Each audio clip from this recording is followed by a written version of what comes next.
اللهم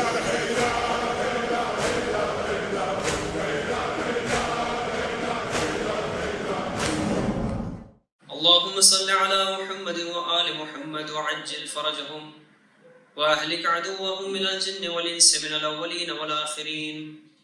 أستغفر الله الذي لا إله إلا هو الحي القيوم الرحمن الرحيم ذو الجلال والإكرام وأتوب إليه. أعوذ بالله السميع العليم من الشيطان الرجيم. بسم الله الرحمن الرحيم. اللهم كن لوليك الحجة ابن الحسن صلواتك عليه وعلى آبائه في هذه الساعة وفي كل ساعة وليا وحافظا وقائدا وناصرا ودليلا وعينا حتى تسكنه أرضك توعا وتمتعه فيها طويلا.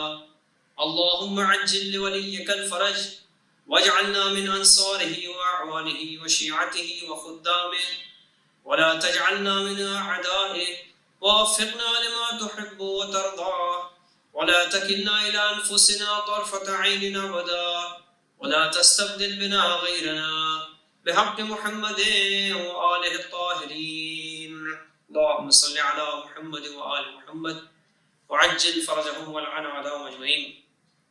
محترم ناظرین، السلام علیکم ورحمۃ اللہ وبرکاتہ.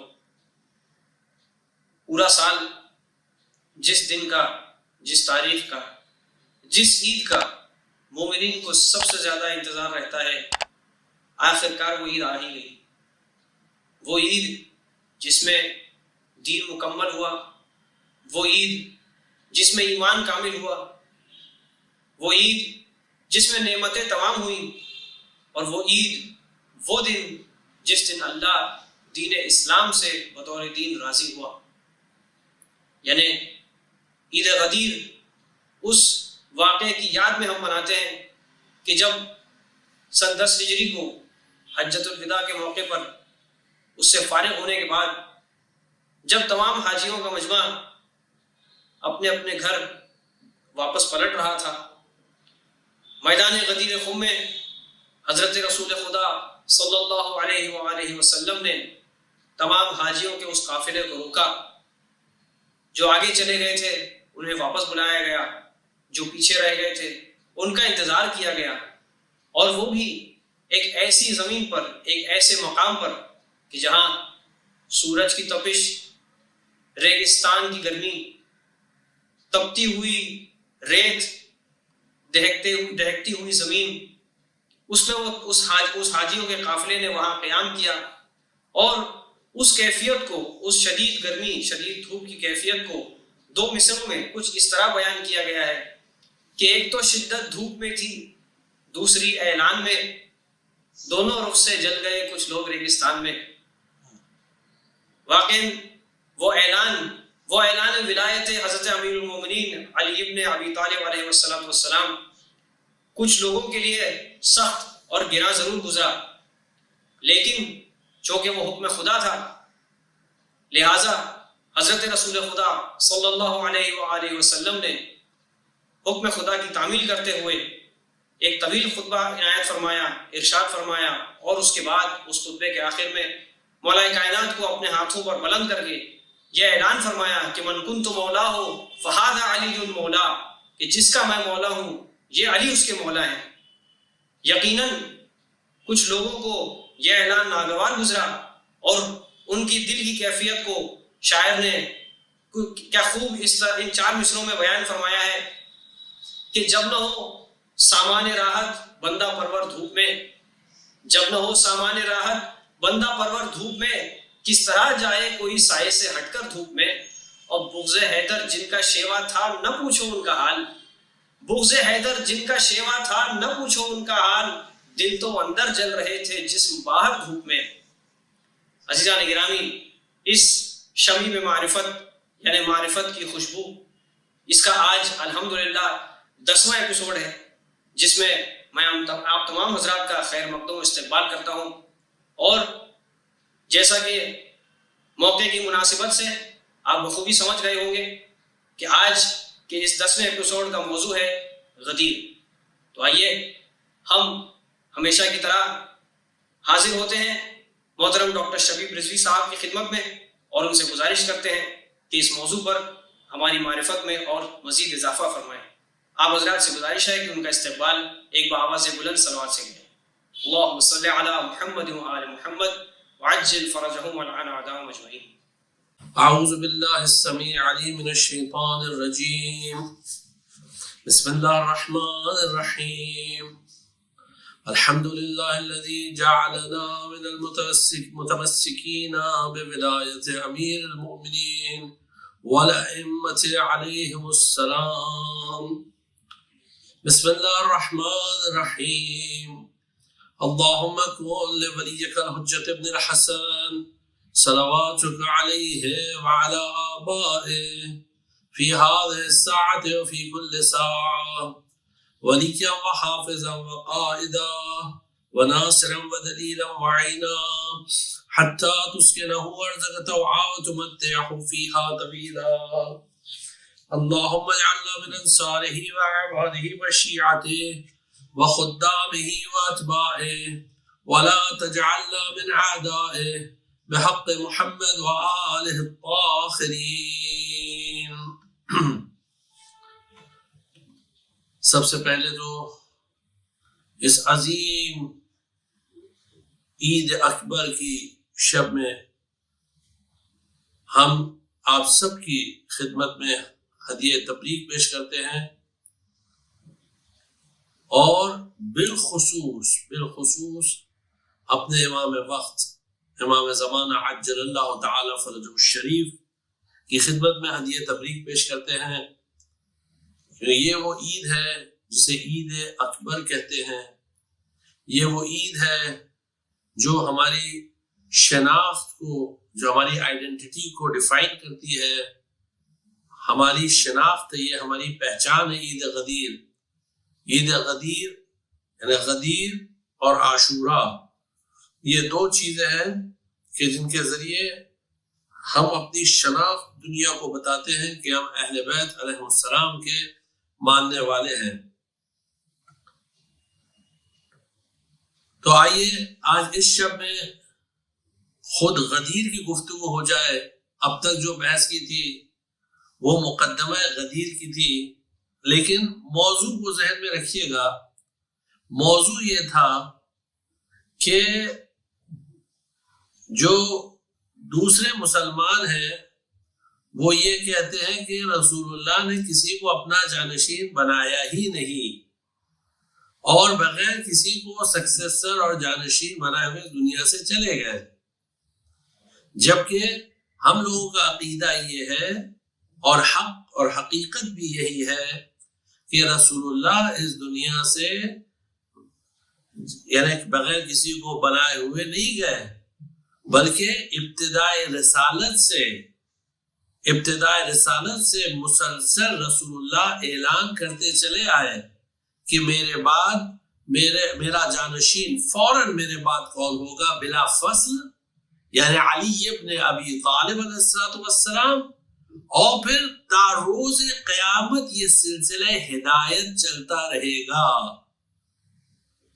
جس کی طرف اشارہ قرآن کریم میں بھی ہوا ہے، انما انت منذر، اے پیغمبر آپ صرف ڈرانے والے ہیں، وَلِكُلِّ قَوْمٍ ہاد، اور ہر قوم کے لیے ایک ہادی ہوتا ہے، یعنی تا روز قیامت ایک ہادی، ایک امام ہوگا جو رہنمائی کرتا رہے گا۔ پیغمبر نے باقاعدہ ان ہادیوں کی، ان گائیڈز کی معرفی کروائی، ان کو انٹروڈیوس کیا، تاکہ سب کے لیے پوائنٹ ایک دم کلیئر ہو کہ پیغمبر کے بعد جانشین کون ہے۔ اور اس سلسلے میں ہم نے کوشش یہ کی کہ بات کو دعوت ذوالعشیرہ سے شروع کریں، پھر حدیث منزلت، اور اس کے علاوہ اور بھی روایات ہیں، ایسا نہیں کہ صرف یہ ہے، اور حدیث غدیر پر نہیں، اس کے علاوہ اور بھی ہے۔ مثلا حدیث باب الحتہ کی طرف بھی اشارہ کیا تھا، حدیث سفینہ نوح کی طرف بھی اشارہ کیا تھا، اور اس کے علاوہ حدیث طیر ہے، اس کے علاوہ حدیث سد الابواب ہے کہ سارے دروازے بند کر دیے گئے تھے سوائے علی علیہ السلام کے گھر کے دروازے کے، بقیہ پیغمبر نے اللہ کے حکم سے سب کے دروازوں کو بند کر دیا۔ تو ایک چیز ہم لوگوں نے یہاں ڈسکس کرنے کی کوشش کی، البتہ وقت کی کمی کی وجہ سے بہت ہی مختصر اس پہ بحث کی۔ بہرحال آج شروع کرتے ہیں اس عظیم عید کے بارے میں، اس موقع کے بارے میں جس کو غدیر کہتے ہیں۔ دیکھیے غدیر کو کوئی ایک ایسا ایک رسم یا ایک رواج نہیں سمجھنا چاہیے، کوئی ایسی ایک ریچول نہیں ہے کہ بس شب غدیر ہم نے کوئی چیز بنا لی اور پھر عید غدیر کو یعنی اچھے کپڑے پہن لیے اور اس کے بعد ختم، نہیں، ایسا نہیں ہے۔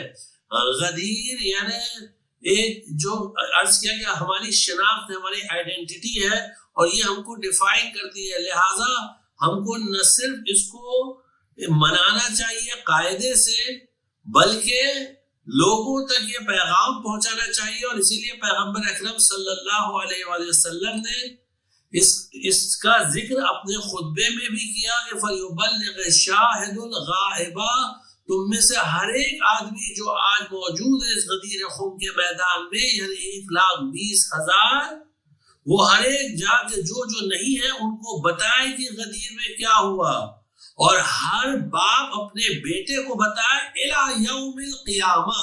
انشاءاللہ آج کی تقریر کو 2 حصوں میں تقسیم کریں گے، ایک تو جو دوسرے مسلمان ہیں ان تک یہ پیغام پہنچائیں گے کہ یہ واقعہ آپ کی کتابوں میں باقاعدہ موجود ہے، لیکن آپ سے اس کی حقیقت کو چھپانے کی پوری کوشش کی گئی ہے تاکہ آپ کبھی یقین نہ کریں کہ رسول اللہ نے کسی کو معین کیا، کسی کو اپوائنٹ کیا۔ آپ سے یہ بات، یہ حقیقت چھپانے کی کوشش کی گئی ہے، کی جا رہی ہے اور کی جائے گی۔ اور یہ چیز ذہن میں رکھیے گا کہ پیغمبر اکرم صلی اللہ علیہ وآلہ وسلم جب اسلام لے کر آئے تو سب چیز بہت آسان ان کے لیے نہیں تھی، اور بڑی تکلیفوں کا، بڑی مصیبتوں کا سامنا کرنا پڑا، جس میں سے ایک بڑی مصیبت تھی منافقین۔ جیسا کہ پچھلے شمیم معرفت کے ایپیسوڈ میں آپ کی خدمت میں عرض کیا تھا کہ جہاں ایک طرف 40,000 کی فوج تھی، وہاں دوسری طرف 40,000 منافقین مدینے میں گھوم رہے تھے، اور جو کوآرڈینیٹ کر رہے تھے دوسرے قبائل کے ساتھ، قبیلوں کے ساتھ، ٹرائبز کے ساتھ، تاکہ اسلام کو ڈی اسٹیبلائز کریں۔ اچھا، ان کا مقصد اور ان کا ہدف اور کوئی چیز نہیں تھی مگر یہ کہ دوبارہ اس جاہلیت کی طرف لوٹنا کہ جس کو رسول اللہ نے مٹا دیا تھا۔ ان کا ہدف اور ان کا مقصد یہی تھا کہ خانہ کعبہ میں دوبارہ ہمارے بت آ جائیں، اگر جسمانی طور پر نہیں بھی آ سکتے ہیں تو کم سے کم ان کی اسپرٹ آ جائے کسی طرح، یعنی وہ جو ان کی بت پرستی کی جو معنویت ہے، جو ان کی جو اسپرٹ ہے وہ کسی طرح آ جائے اور حقیقی اسلام کو مٹا دیا جائے۔ اس لیے کوشش مسلسل یہ ہوتی رہی کہ حقیقی اسلام کو مٹا دیا جائے اور ایک جعلی اسلام دنیا کے سامنے پیش کیا جائے جو بدعتوں سے بھرا ہوا ہے۔ اور اسی کا ذکر مسلسل مولا کائنات اور ہمارے دیگر ائمہ علیہ السلام نے کیا، اور لوگوں کے سامنے باقاعدہ اس چیز کو نمایاں کیا۔ میرے مولا کائنات نے باقاعدہ خطبے میں فرمایا، اور اس خطبے میں مولا نے کہا کہ آج اس وقت جب ان کی ظاہری حکومت تھی، کہا کہ اس وقت اتنی بدعتیں اسلام میں آ گئی۔ مولا فرماتے ہیں کہ اگر میں اپنے والوں کو یعنی اپنی فوج کو روکتا ہوں کہ یہ کام مت کرو، یہ بدعت ہے، علی سے بہتر کون جانے گا بدعت ہے یا نہیں ہے؟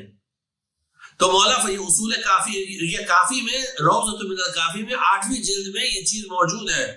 مولا نے فرمایا کہ اگر میں ان کو منع کروں تو یہ میری فوج والے خود میرے خلاف بغاوت کریں گے اور چلائیں گے، شور مچائیں گے کہ فلاں کی سنت کو علی ختم کرنا چاہتے ہیں، فلاں نے جو سنت بدعت، ایکچوئل کیا تھی؟ وہ بدعت تھی، تو اس کو علی ختم کرنا چاہتے ہیں، علی ان کی سنت کو مٹانا چاہتے ہیں، اس کی سنت کو برباد کرنا چاہتے ہیں، اور عنقریب تھا کہ میری فوج میں بغاوت ہو۔ یہ ہمارا قول نہیں ہے، XYZ کا نہیں ہے، بلکہ خود مولا کائنات کے الفاظ ہیں جو اسلام کے یعنی تشیع کے شیعہ کے سب سے بڑے محدث شیخ محمد ابن یعقوب الکلینی نے باقاعدہ اس کو روضۃ من الکافی میں نقل کیا ہے. بہرحال تو ہماری کوشش یہ رہے گی کہ حقیقت کو پہنچائے، یہ کوشش ہے.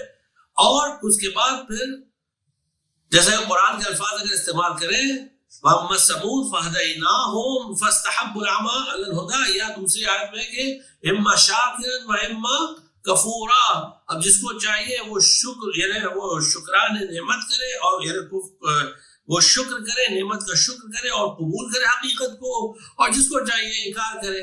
اختیار ہر ایک کے ہاتھ میں، کوئی اس میں جبر نہیں ہے. لا اکراہ فی الدین. تو اب آئیے یہ جو بھی نکات یہاں آج آپ کی خدمت میں عرض کر رہے ہیں اس کا حوالہ بھی پہلے بتا دیں کہ یہ جتنی باتیں لی گئی ہیں یہ علامہ شیخ عبد الحسین الامینی کی مشہور کتاب الغدیر سے لی گئی ہے. الغدیر کے بارے میں آپ کو بتا دیں کہ علامہ امینی بہت ہی مشہور و معروف عالم دین تھے اور زبردست مولائی تھے. انہوں نے کتاب الغدیر لکھی جو چھپی ہے 11 جلدوں میں. یہ کتاب مکمل اور یہ ٹوٹل 11 جلدوں میں نہیں ہے. خود علامہ امینی کی جو فیملی ممبرز آج بھی وہ ہیں موجود ہیں، وہ لوگ تہران میں ہیں، ایران میں ہیں، وہ خود بتا دیں کہ یہ جو 11 جلدیں تھی بس یوں سمجھ لیں اعتبار سے کہ یہ مقدماتی بحث تھی، خالی انٹروڈکٹری ڈسکشنز تھے جو علامہ امینی لے کر آئے. اور یہ جو 11 والیومز ہیں نا 11 جلدیں، یہ 11 جلدیں جو ایکچوئل الغدیر پوری الغدیر جو لکھی ہے اس کی 1/3 یا میکسیمم 50% ہے. اتنی ہی اور ایکچوئل غدیر کے اوپر ڈسکشنز ہے جو اور علامہ امینی لے کر آئے تھے، لیکن اس کو وہ یعنی ایکچوئل یعنی کمپلیٹ نہیں کر سکے اور چھاپ نہیں سکے جس طرح وہ چاہتے تھے. تو یہ بہت امپورٹنٹ چیز ہے، اس کو ذہن میں رکھیے گا، کیونکہ یہ علامہ امینی شیخ عبد الحسین الامینی رضوان اللہ تعالی علیہ کا حق ہے ہماری گردنوں پر. یہ بزرگ مرتبہ عالم، انہوں نے یہ خدمت انجام دی. اور آپ کی خدمت میں عرض کریں کہ اس کتاب کا اردو میں بھی ترجمہ ہو گیا ہے اور اس کتاب کا غالباً انگریزی میں بھی ترجمہ ہوا یا ہو رہا ہے، لیکن انشاءاللہ آپ سے گزارش ہے کہ آپ ضرور اس کتاب کو پڑھیں، دیکھیں، پڑھنے کی کوشش کریں، دیکھیں کم سے کم کہ اس کتاب میں کیا لکھا ہوا ہے. بہت سارے مختلف ٹاپکس ہیں لیکن ابھی ہم لوگ اپنے آپ کو محدود کرتے ہیں صرف اس ٹاپک سے، یعنی غدیر جو علامہ امینی نے نقل کیا ہے. سب سے پہلے تو جس حدیث کو آپ کے سامنے نقل کیا یعنی اس جملے کو کہ اس جملے کو اقبال الاعمال میں سید ابن طاؤوس رضوان اللہ تعالی علیہ جو بہت بڑے فقیہ اور اپنے زمانے کے مرجع تقلید تھے کہ جن کا انتقال 664 ہجری میں 664 اور خواجہ نصیر طوسی کے کنٹمپریری تھے. یہ خواجہ نصیر کا انتقال 672 ہجری میں ہوا. یہ دونوں بہت سمیع بہت ہی خاص یعنی دوست تھے.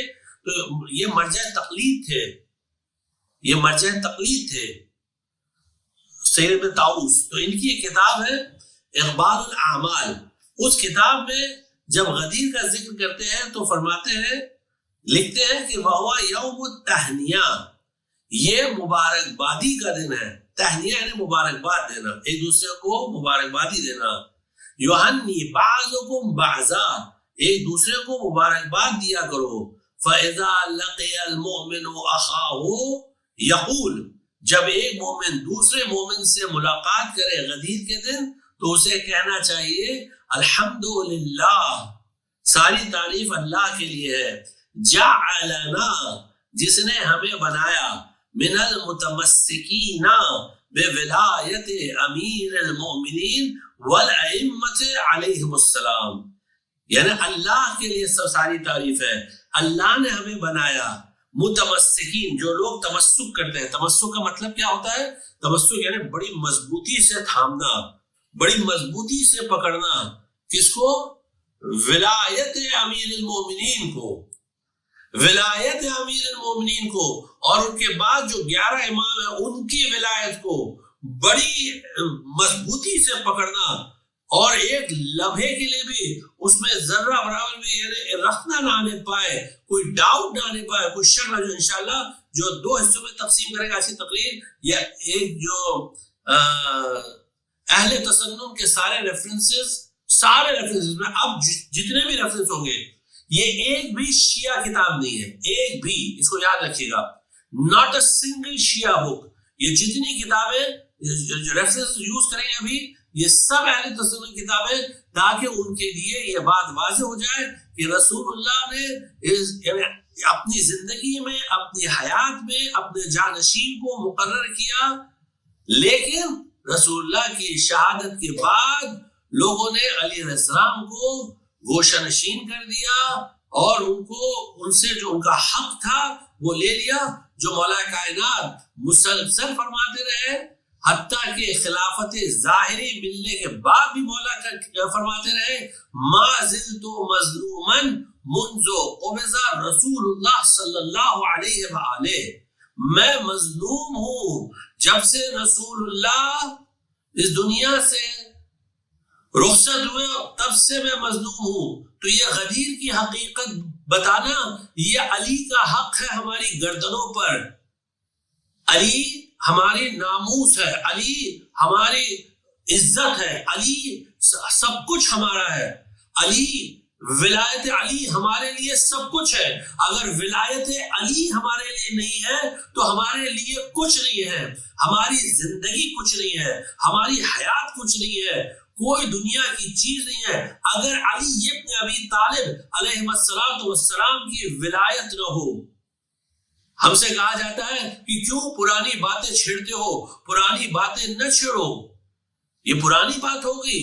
اگر یہ پرانی بات ہے تو قرآن کریم میں جتنی پرانی باتیں ہیں ان سب کو نکال دیجئے. بہرحال تو اس چیز کو ذہن میں رکھیے گا کہ یہ بہت امپورٹنٹ چیز ہے. اب سب سے پہلے نوٹ کریے کہ حدیث غدیر 110 اصحاب نے نقل کی ہے. 110 اصحاب باقاعدہ ان کے نام درج کیے گئے, ریکارڈ کیے گئے. 110 کمپینینز آف رسول اللہ صلی اللہ علیہ وآلہ. دیکھیں عام طور سے کیا ہوتا ہے کہ اگر کوئی حدیث 2 صحابی یا 4 صحابی یا اگر کسی نے 8 صحابی نے کوئی چیز کو نقل کر دیا تو اس کو کہتے ہیں سراخوں پر صحابی رسول نے نقل کیا. اللہ اکبر, اتنی امپورٹنٹ چیز ہے. یہ 4 صحابی نے نقل کیا ہے. یہاں کتنے اصحاب نے نقل کیا ہے؟ 110 اصحاب نے نقل کیا ہے. اس کے بعد 84 تابعین نے نقل کیا ہے. 84 تابعین. تابعین کس کو کہتے ہیں؟ تابعین ان افراد کو کہتے ہیں کہ جنہوں نے رسول اللہ صلی اللہ علیہ وآلہ کو نہیں دیکھا لیکن صحابہ کو دیکھا ہے, تو ان کو کہتے ہیں تابعین. تو اس لیے اسلام میں جو طبقات ہوتے ہیں وہ 3 طبقات معین کیے گئے ہیں, صحابہ, تابعین اور تبع تابعین. یعنی ہمارے یہاں تو ایسا نہیں ہے لیکن اہل تسنن کیا اس طرح کی شناخت ہے کہ بھئی اس طرح آئیڈینٹیفائی کیا گیا ہے, صحابہ, تابعین اور تبع تابعین.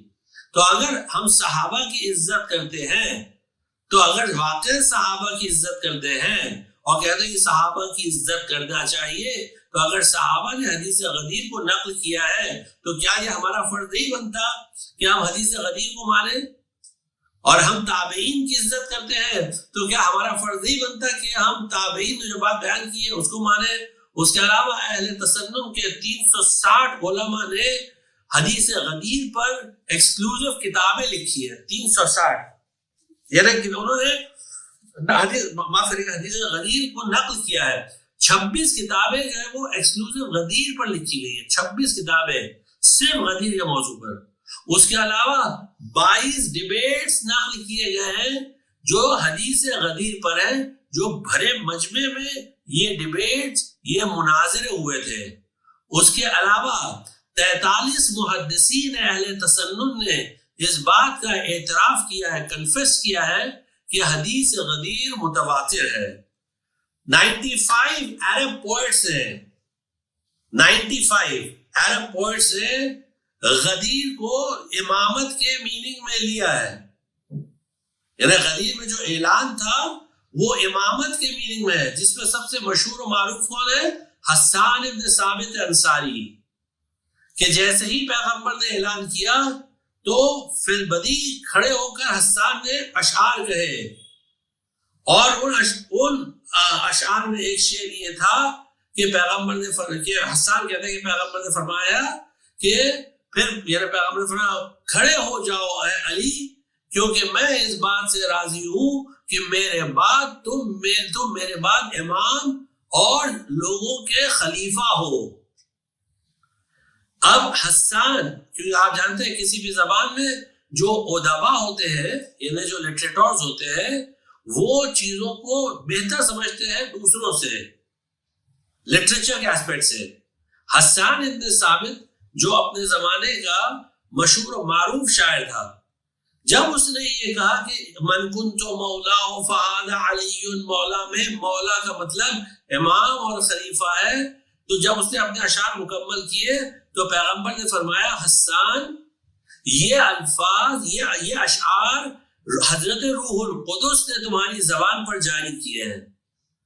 حضرت روح القدس نے یہ الفاظ یہ اشعار تمہاری زبان پر جاری کیے ہیں۔ یہ تو مختصر انٹروڈکشن تھا۔ اب آئیے دیکھتے ہیں کہ جو اہل تسنن کے بڑے بڑے علماء تھے انہوں نے کیا اس کے بارے میں باتیں بیان کی ہیں۔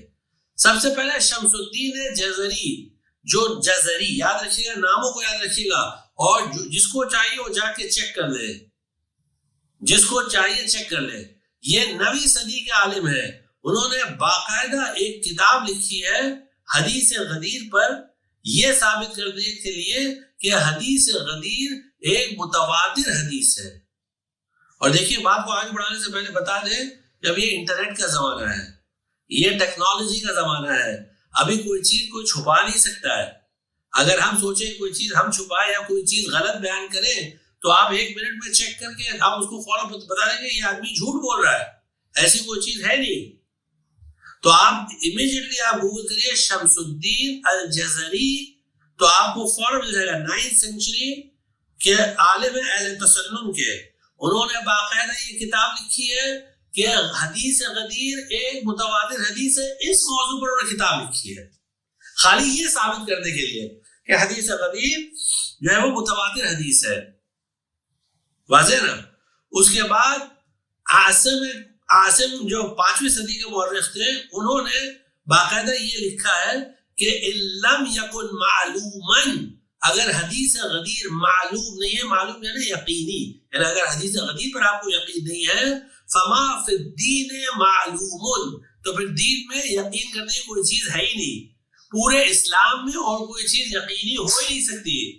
اگر غدیر پر یقین نہیں تو کوئی دوسری چیز ہے ہی نہیں جس پر یقین کیا جائے، کیونکہ حدیث غدیر مخاطب کون ہے؟ رسول اللہ ہے، اور مخاطب کون ہے؟ 1,20,000 مسلمان ہیں جو حاجی ہیں، ابھی ایک دم تازہ سر مڈا کے آئے ہیں، بالکل ایک دم فریش۔ یعنی ایسا بھی نہیں ہے کہ یعنی سر مڈانے کا مطلب ہے کہ ابھی شیطان کو چھوڑ کر آئے ہیں، شیطان سے ابھی دوری اختیار کی، کیونکہ حج کا مطلب ہی یہی ہوتا ہے نا۔ حج کا مطلب کیا ہوتا ہے؟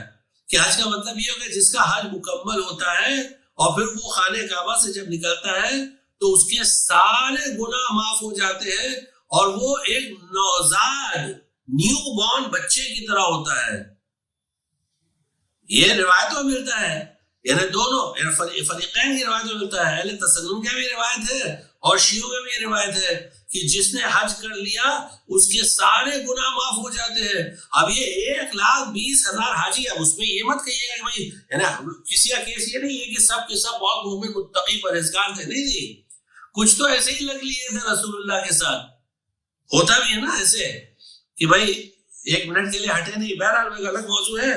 تو عاصم کہتا ہے ان لم یکن معلوما فما فی الدین معلوم، اگر حدیث غدیر معلوم نہیں ہے، معلوم ہے نا یقینی، اگر اس پہ یقین نہیں ہے تو پھر دین میں کسی چیز پر یقین نہیں ہونا چاہیے۔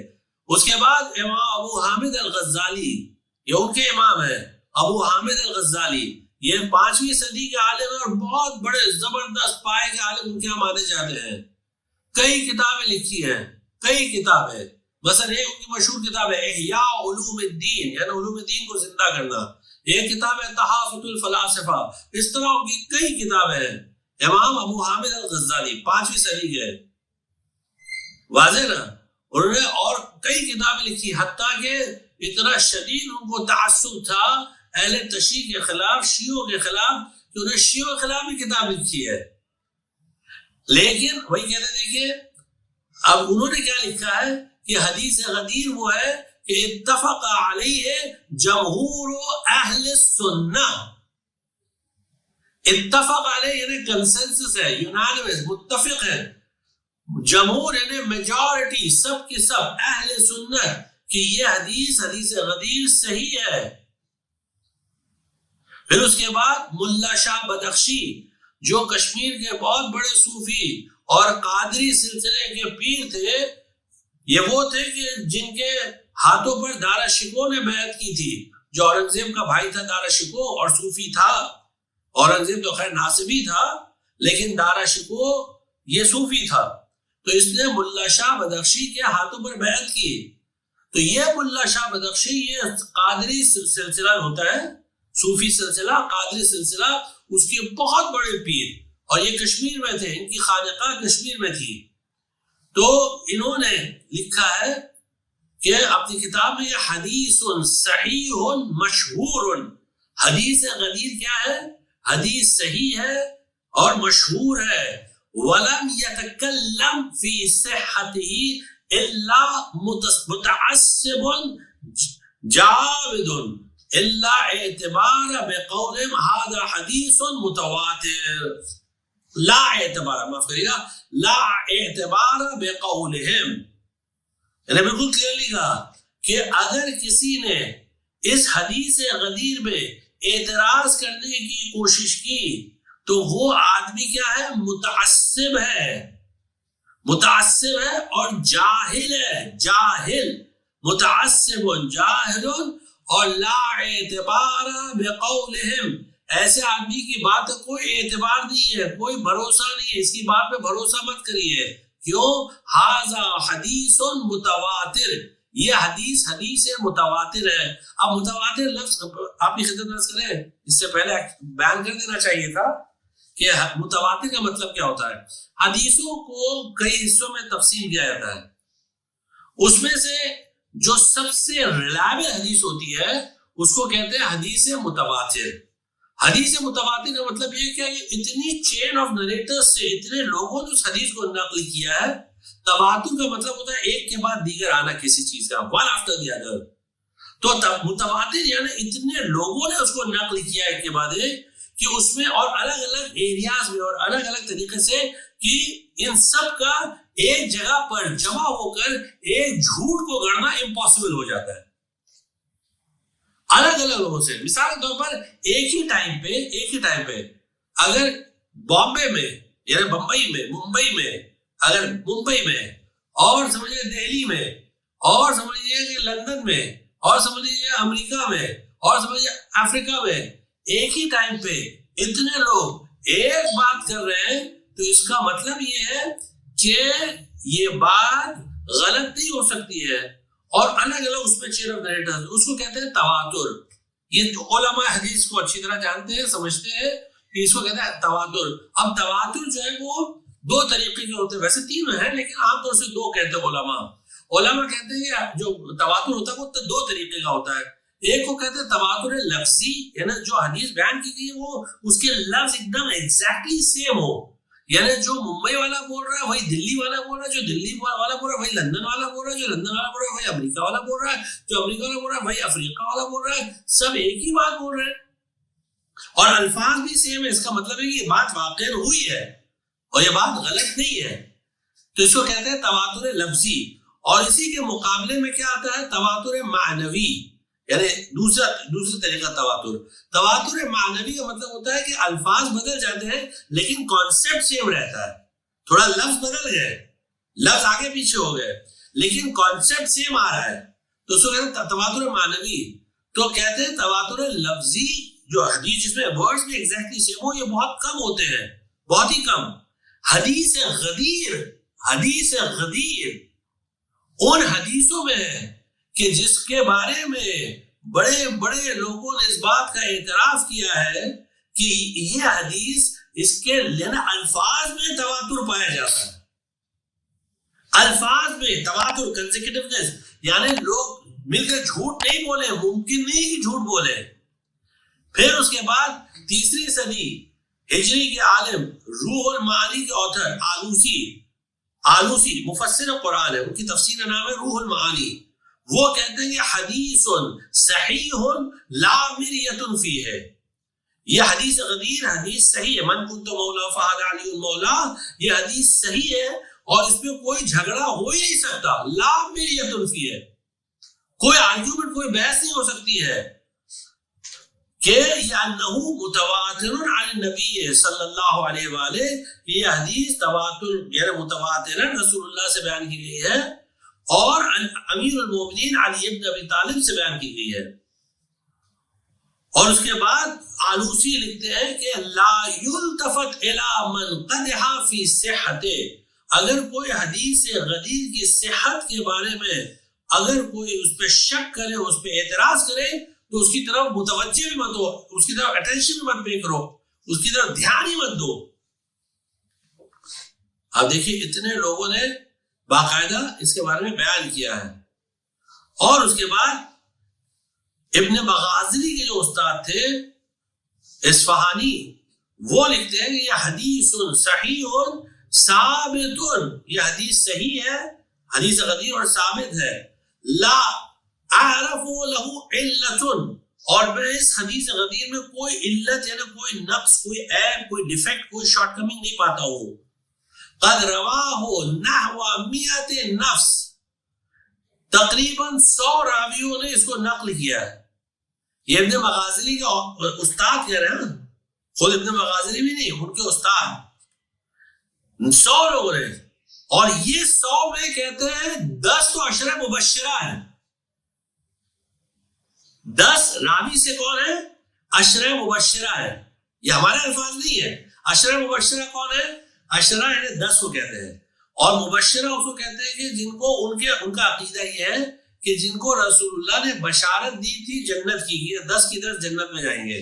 وہ ایک الگ بحث ہے، اس پر ابھی بحث نہیں کرنا ہے، لیکن بہرحال یہ ایک عقیدہ ان کیا ہے کہ 10 لوگ ایسے ہیں جن کو رسول اللہ نے بشارت دی۔ تو یہاں اصفہانی کہتے ہیں کہ یہ 100 میں سے 10 راوی تو یہی ہے، تو آپ کس کو انکار کریں گے؟ اس کے بعد طبری، جس پچھلے ہفتے ان کا پورا ذکر کیا تھا، تاریخ اور تفسیر میں انہوں نے کس طرح تاریخ میں پوری ہسٹری لے کر اور تفسیر میں کس طرح انہوں نے خیانت کی، باقاعدہ خیانت کی، اور اس کو ثابت بھی کیا ہے۔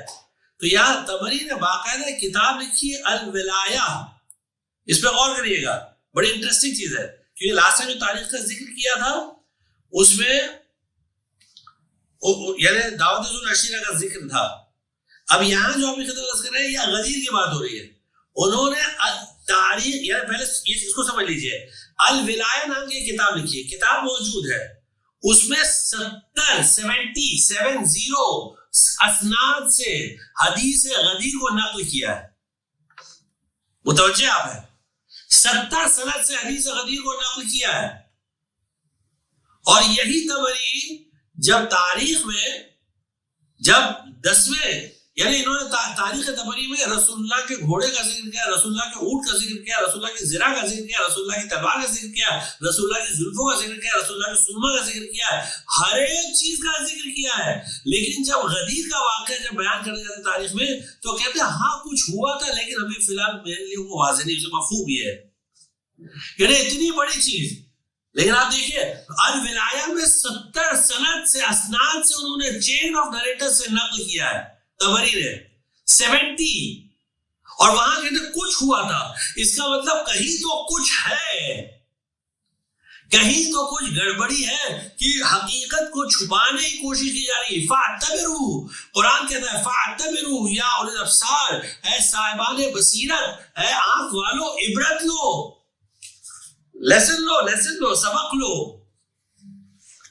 اور انٹرسٹنگلی کیا ہے کہ طبری نے جب یہ کتاب لکھی الولایہ میں مقدمے میں لکھا ہے کہ میں نے یہ کتاب کیوں لکھی ہے، وجہ بتائی، کہتے ہیں کہ میں نے سنا کہ کسی نے یہ کہا کہ حدیث غدیر غلط ہے، اور یہ یعنی اس کی کوئی بنیاد نہیں ہے، بے بنیاد ہے، اور حضرت علی علیہ السلام یعنی یہ کون لکھ رہا ہے؟ طبری، ہاں، کہ حضرت علی علیہ السلام غدیر خم میں تھے ہی نہیں، وہ آخری حج میں تھے ہی نہیں، وہ تو یمن میں تھے، وہ یہاں تھے ہی نہیں۔ تو کہتے ہیں اس کے جواب کے لیے میں یہ کتاب لکھ رہا ہوں الولایہ. تو اس کا ریفرنس آپ نوٹ کر لیجئے, آرام سے بیٹھ کے دیکھیے. ریفرنس ہے موجم الادباء, موجم کہتے ہیں جو ڈکشنری ہوتی ہے جو الفابیٹیکل آرڈر میں ارینج کی جاتی ہے, والیوم نمبر 18 پیج نمبر 74, موجم الادباء. پھر اس کے بعد ابن عقدہ نے کتاب, بہت جلدی چلے کیونکہ وقت بہت کم ہے, بہت ساری باتیں بیان کرنی ہے اور خطبہ غدیر میں سے بھی کچھ چیزیں بیان کرنی ہے. ابن عقدہ نے کتاب لکھی ہے, یہ ابن عقدہ یہ بھی اہل تسنن کے مشہور عالم ہیں, انہوں نے کتاب لکھی ہے کتاب الولایہ, اور اس میں انہوں نے کیا کیا ہے, طبری نے 70 اسناد نقل درج کیے تھے, انہوں نے 105 اسناد نقل کیے, 105 اسناد درج کیے. اس کے بعد حافظ ابو داؤد سجستانی, انہوں نے اپنی ایک کتاب لکھی ہے الدرایا فی حدیث الولایہ, جس میں یعنی یہ کتاب جو ہے وہ 17 جلدوں میں لکھی گئی ہے, اور اس میں انہوں نے حدیث غدیر نقل کی ہے, اور کتنے اصحاب سے نقل کی ہے, 120 اصحاب سے نقل کی ہے. علامہ امینی الغدیر میں 110 اصحاب لے کر آئے, حافظ سجستانی نے 120 اصحاب سے نقل کی ہے. تو ایک طرف تو آپ ڈنکے پہ کہہ رہے ہیں کہ بھئی صحابہ, اور یہاں جو صحابہ کہہ رہے ہیں اس کے بارے میں کچھ نہیں. اب یہ بھی تو مانیے. پھر اس کے بعد جن کا پہلے سے شمس الدین جزری, ان کی کتاب کا نام کیا تھا, اسن المطالب فی مناقب علی ابن ابی طالب. کتاب کا نام ہے اسنا, کہتے ہیں ایک دم بلند ترین, ہائیسٹ. مطالب یعنی کانسیپٹس, مفاہیم, مطالب, اسن المطالب. اور یہ اسنا سب سے ہائیسٹ کانسیپٹ کیا ہوتے ہیں, مناقب علی ابن ابی طالب. مناقب یعنی فضائل, جو علی ابن ابی طالب کے فضائل کے بارے میں لکھی ہے.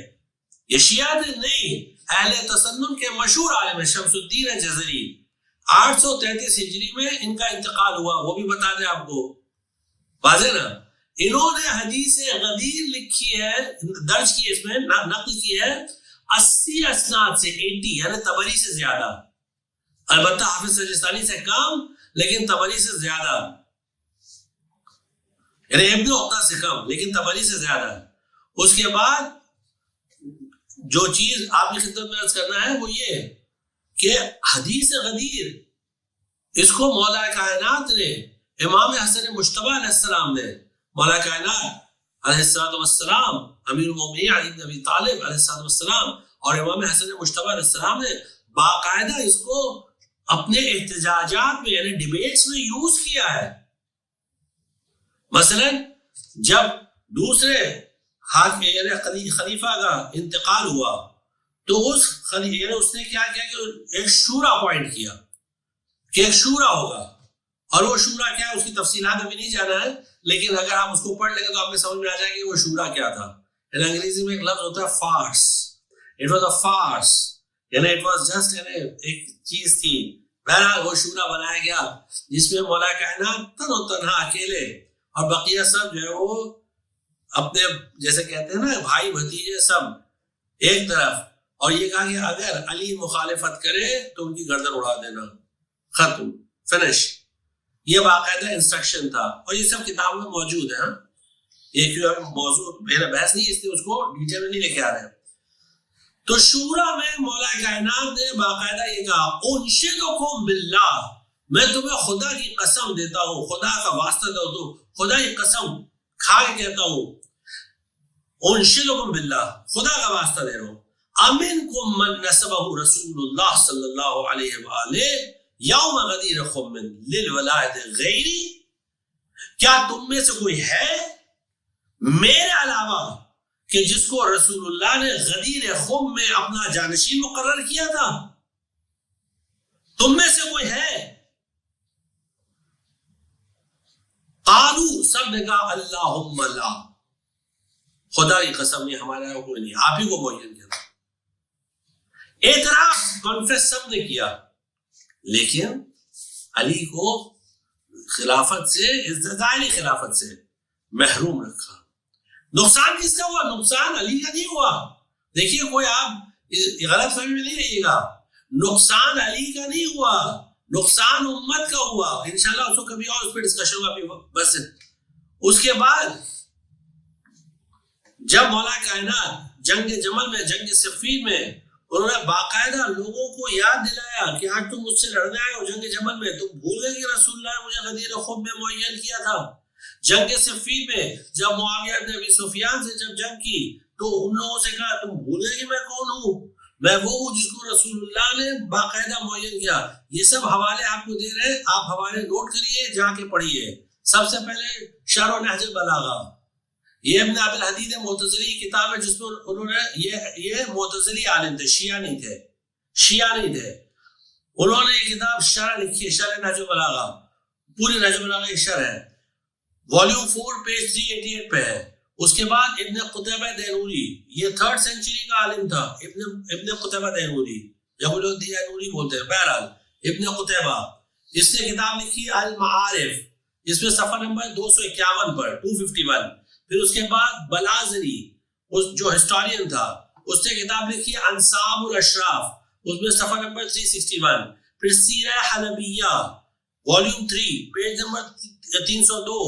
یہ ساری کتابوں میں باقاعدہ لکھا کہ مولا کائنات نے لوگوں کو حوالہ, یعنی باقاعدہ لوگوں سے اعتراف لیا, اور پھر جن لوگوں نے انکار کیا مولا کائنات نے ان پر لعنت بھیجی, اور لعنت ایسی بھیجی کہ اس لعنت کا فوراً اثر ہوا. کہ ایک صحابی سے پوچھا گیا کہ تم نابینا کیوں ہو گئے ہو؟ کہا یہ علی کی لعنت تھی. علی نے مجھ سے پوچھا تھا کہ تم تو تھے غدیر خم میں, تو تم گواہی دو. تو میں نے گواہی دینے سے انکار کیا, اور میں نے اپنے بڑھاپے کو بہانہ بنایا کہ ابھی میں بوڑھا ہو گیا, مجھے اچھے سے یاد نہیں. تو علی نے ہاتھوں کو آسمان کی طرف بلند کیا, پروردگارا اگر یہ غلط بیانی سے کام لے رہا ابھی اس وقت اس کو نابینا کر دے. تو وہ نابینا ہو گیا صحابی. تو لوگ جب پوچھتے تو کہتا کہ علی کی بد دعا تھی, علی نے بد دعا کی تھی. کچھ لوگوں کے سفید داغ پڑ گئے تھے, اتنے ایسے داغ اتنے نمایاں ہو گئے تھے. پروردگارا یہ اگر جھوٹ بول رہا ہے تو اس کو ابھی اس وقت برس دے دے. سفید داغ کو برس کہتے ہیں. تو انہوں نے کیا کیا کہ سفید داغ فوراً آ گیا. تو مسلسل اپنی زندگی میں امامے سے سفید داغ کو چھپانے کی کوشش کرتے تھے, نیچے تک باندھتے تھے, لیکن جتنا باندھتے تھے اتنا اور وہ سفید داغ نمایاں ہوتا تھا. تو لوگ پوچھتے تھے یہ سفید داغ کیسے ہوا؟ کہ یہ علی کی بد دعا تھی, ہم نے جھوٹ بولا تھا, ہم نے شہادت گواہی دینے سے انکار کیا تھا. یہ سب تاریخ میں موجود ہے.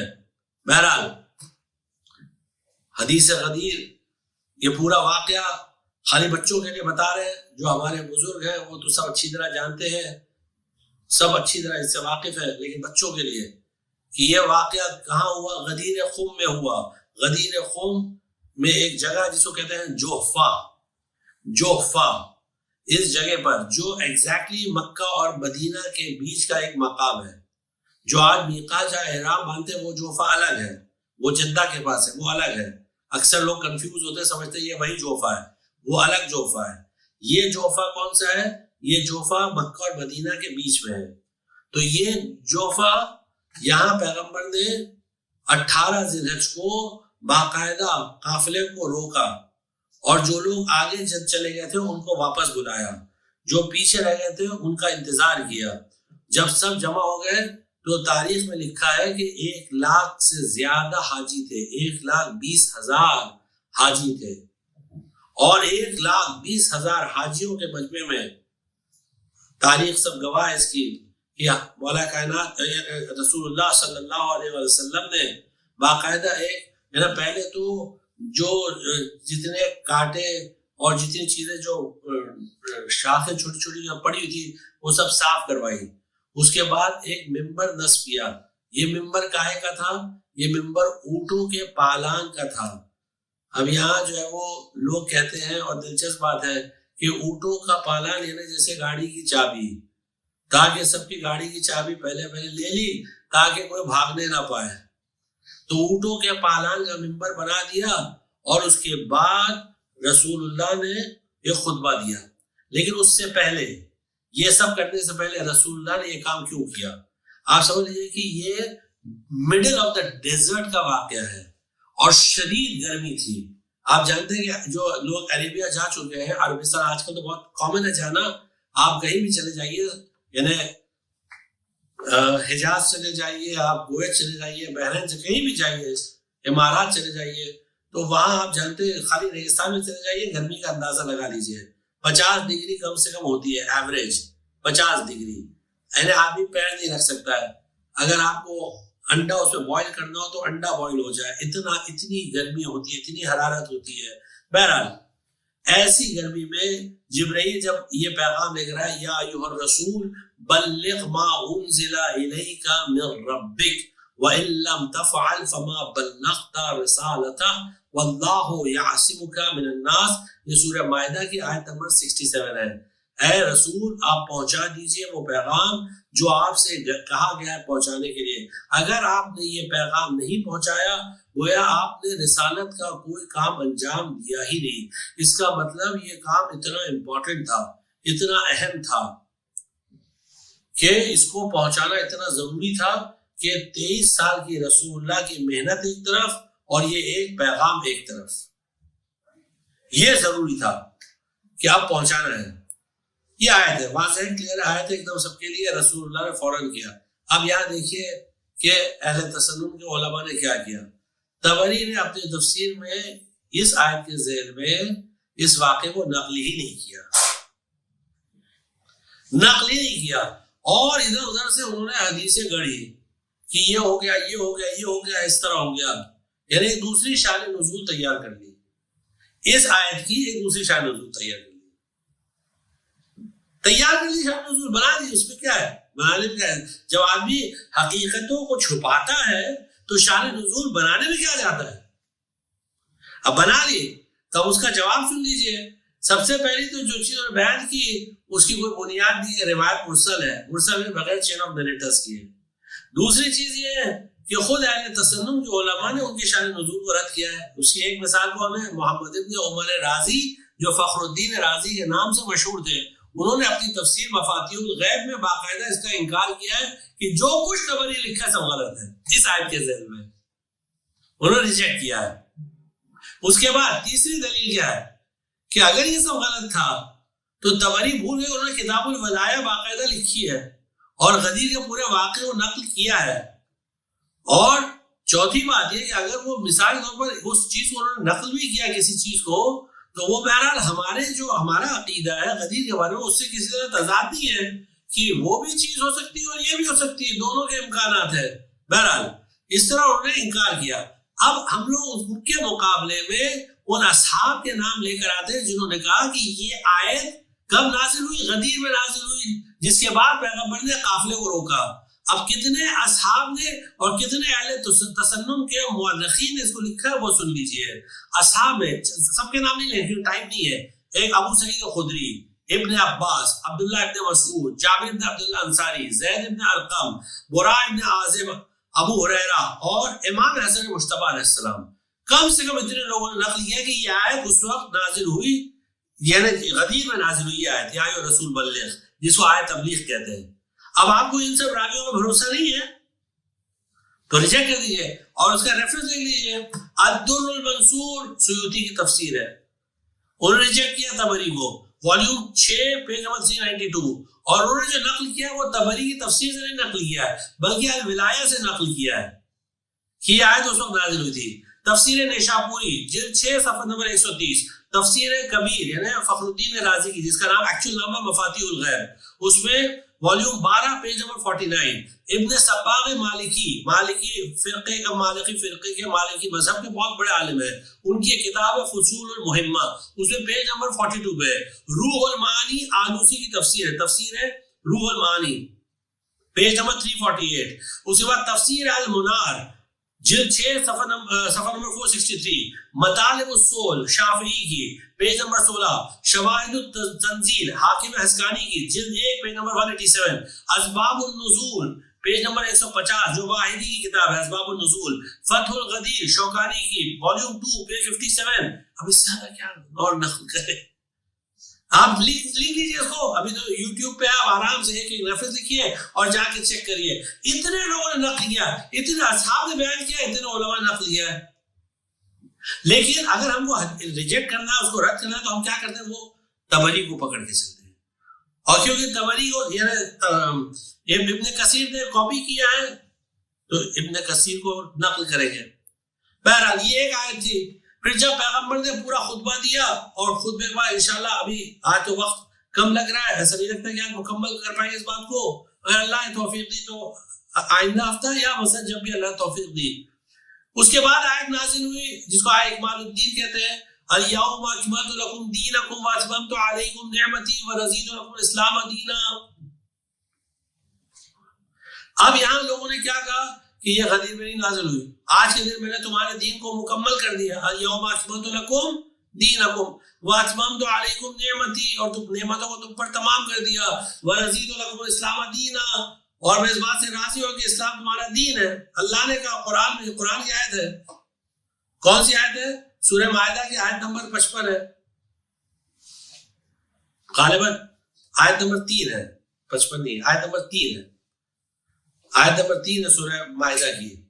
الیوم یعنی آیت بڑی ہے، اس کا حصہ یہ الیوم اکملت لکم دینکم واتممت علیکم نعمتی ورضیت لکم الاسلام دینا. اب اس کے بعد لوگوں نے کیا کیا، اس کو بھی جھٹلانے کی کوشش کی کہ یہ یعنی غدیر میں ہوئی نہیں، یہ تو عرفہ میں ہوئی تھی وغیرہ وغیرہ. اسی تفسیر میں نہیں آنا ہے، بس خالی جواب سن لیجیے. 7 اصحاب نے اس حدیث کو نقل کیا ہے، 7 اصحاب نے، کہ یہ آیت غدیر میں نازل ہوئی تھی. اور وہ صحابی کون ہے؟ زید بن ارقم، جابر بن عبداللہ انصاری، ابو سعد، ابو ہریرہ، اور امام باقر علیہ السلام، امام صادق علیہ السلام، اور مجاہد مفسر قرآن ہے.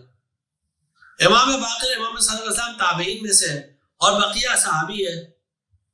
تو ان کو آپ نہیں مانیں گے، ان کو رد کر دیں گے.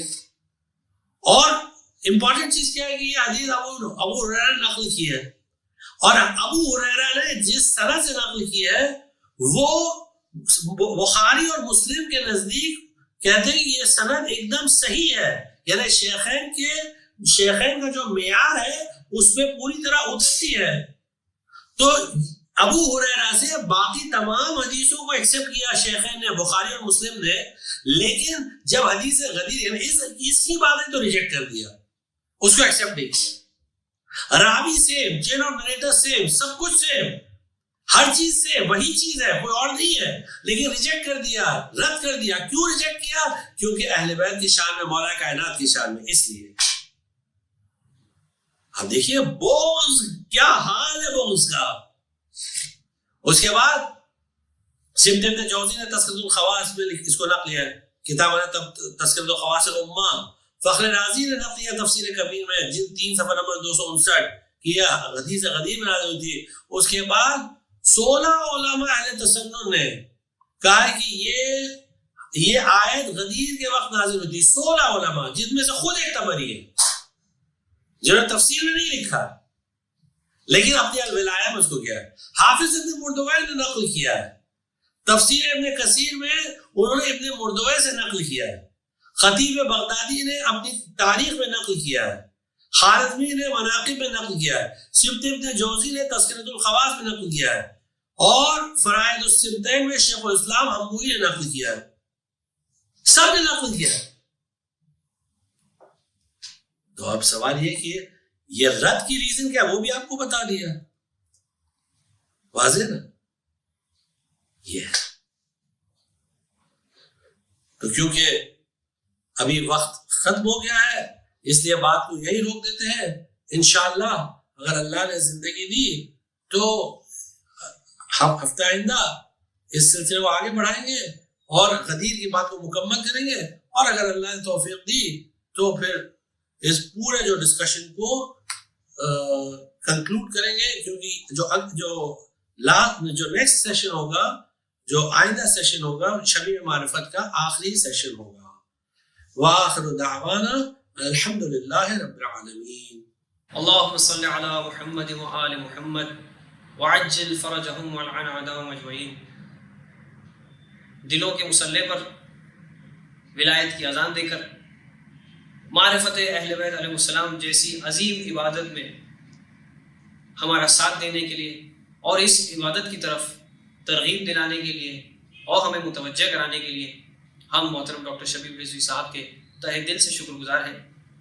اور خداوند عالم کی بارگاہ میں ہم دعا کرتے ہیں کہ آپ کی توفیقات میں مزید اضافہ فرمائیں اور ہم سب کو وہ دن نصیب فرمائیں کہ جب صاحب ممبر خود وارث غدیر ہوں گے، یعنی امام زمانہ عجل اللہ تعالی فرجہ الشریف ہوں گے، اور ممبر سے واقع ولایت امیر المومنین علیہ السلام کا حق ادا ہو رہا ہوگا. اے کاش وہ دن ہماری زندگیوں میں جلد از جلد آئے. عزیزان گرامی، چلتے چلتے آپ کی خدمت میں کچھ معروضات پیش کرنی ہے. پہلا یہ کہ جو ہمارا عالمی جشن اعلان ولایت ہے، امید ہے کہ تمام شعراء حضرات، تمام مدح خواں، منقبت خواں اور دیگر انجمنوں کے صاحب بیاض حضرات اس میں حصہ لے رہے ہوں گے. آپ اپنے کلام کے ذریعے اور ویڈیو کے ذریعے ضرور اس میں حصہ لیں.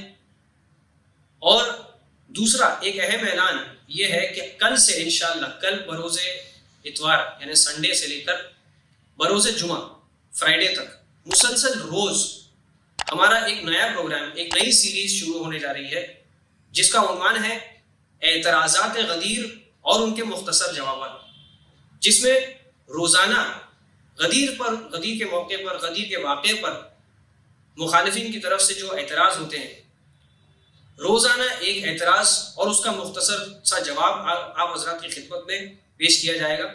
آپ سے گزارش ہے کہ اس سیریز کو بھی فالو کریں. یعنی سیریز میں جتنے ویڈیوز ہوں گے، جتنے اعتراضات کے جواب دیے جائیں گے، انشاءاللہ آپ سے گزارش ہے کہ اسے ضرور دیکھیں.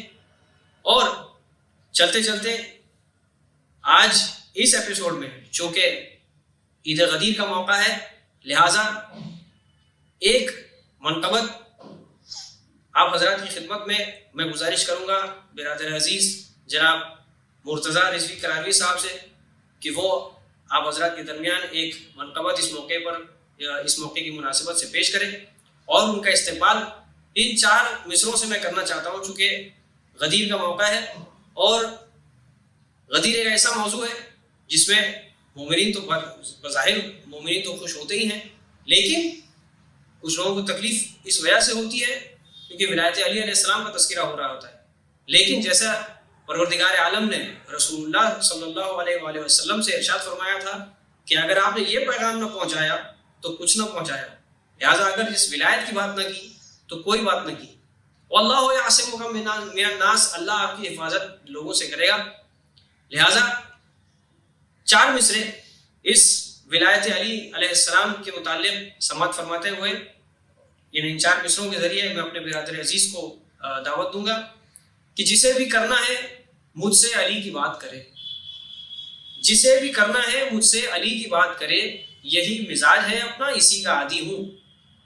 جسے بھی کرنا ہے مجھ سے علی کی بات کرے، یہی مزاج ہے اپنا اسی کا عادی ہوں. اور علی کے حق کا بیان ہے اگر فساد کی جڑ تو پھر میں شہر کا سب سے بڑا فسادی ہوں. آئیے انہی مصروں کے سائے میں آواز دوں جناب مرتضیٰ رضوی کراروی صاحب کو کہ یہاں آئیں اور عید غدیر کی مناسبت سے ایک منقبت آپ حضرات کی خدمت میں پیش کریں.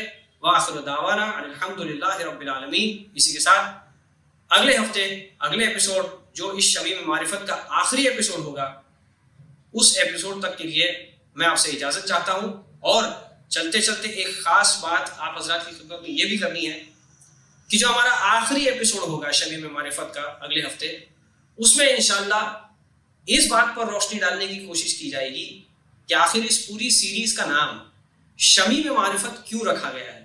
انشاءاللہ اس آخری ایپیسوڈ میں اگلے ہفتے اس پر مزید گفتگو ہوگی. اللہم صلی علی محمد و آل محمد وعجل فرجہم والعن اعداءہم اجمعین. بسم اللہ الرحمن الرحیم. السلام علیکم. آپ سبھی مومنین و مومنات عید اکبر یعنی عید غدیر بہت بہت مبارک. کام مشکل ہے بندہ دے خدا کر دوں گا، آج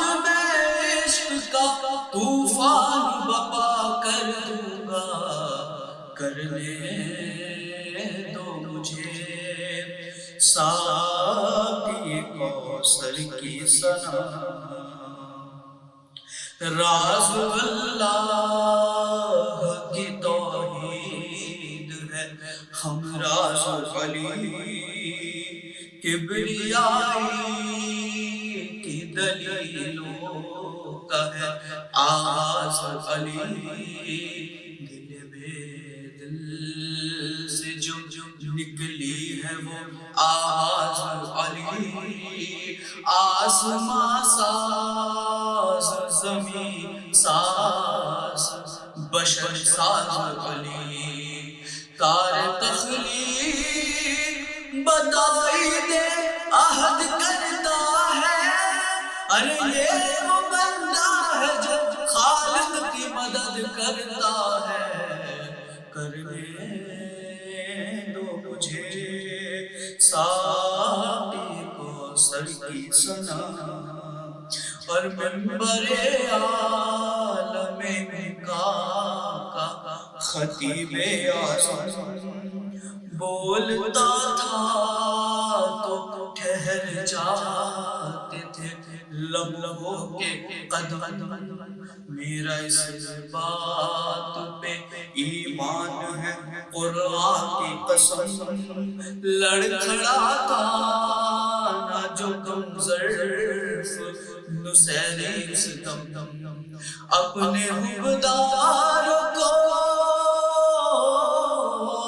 اپنے حبداروں کو نبیوں سے بڑھا دیتے علی، ایک ایک شخص کو سلمان بنا دیتے علی، کرنے دو مجھے ساقی کوثر کی ثنا، اور جس کی مرضی ہے مقدر وہ سکندر ہے علی، جس سے صادر ہوئے معصوم وہ مصدر ہے علی، جس کا محبوب ہے کوثر و سمندر ہے علی، جو ہے توحید کا اظہار وہ مظہر ہے علی، اور جو بھی پردہ شب معراج کا سر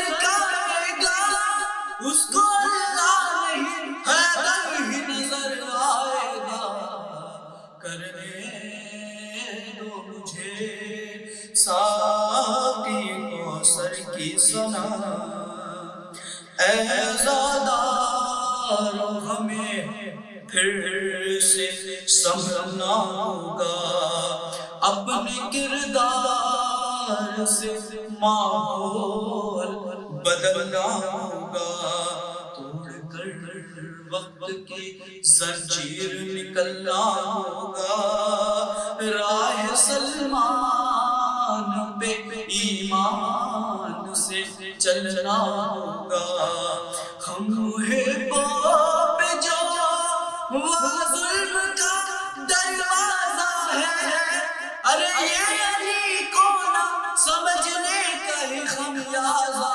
ہے، کرنے دو مجھے ساقی کوثر کی ثنا، مدح حیدر میں تکلم یہ تقیہ کیسا، مصلحت کیسی انا کیسی بہانا کیسا، اور وقت کے ساتھ عقیدے کو بدلنا کیسا، موت آنی ہے تو پھر موت سے خطرہ کیسا، بند یہ عشق کا بند یہ عشق کا دروازہ نہیں کر سکتا، ارے میری پر کوئی سمجھوتا نہیں کر سکتا، کرنے دو مجھے ساقی کوثر کی ثنا، اللهم صل على محمد وآل محمد وعجل فرجهم ولعن عدوهم أجمعين. بسم الله الرحمن الرحيم. اللهم كل وليك الحجة بن الحسن صلواتك عليه وعلى آبائه في هذه الساعة وفي كل ساعة ولي محافظا مقائد من ناصر ودليلا وعينا حتى تسكنه أرزك توا وتمده فيها طويلا. اللهم صل على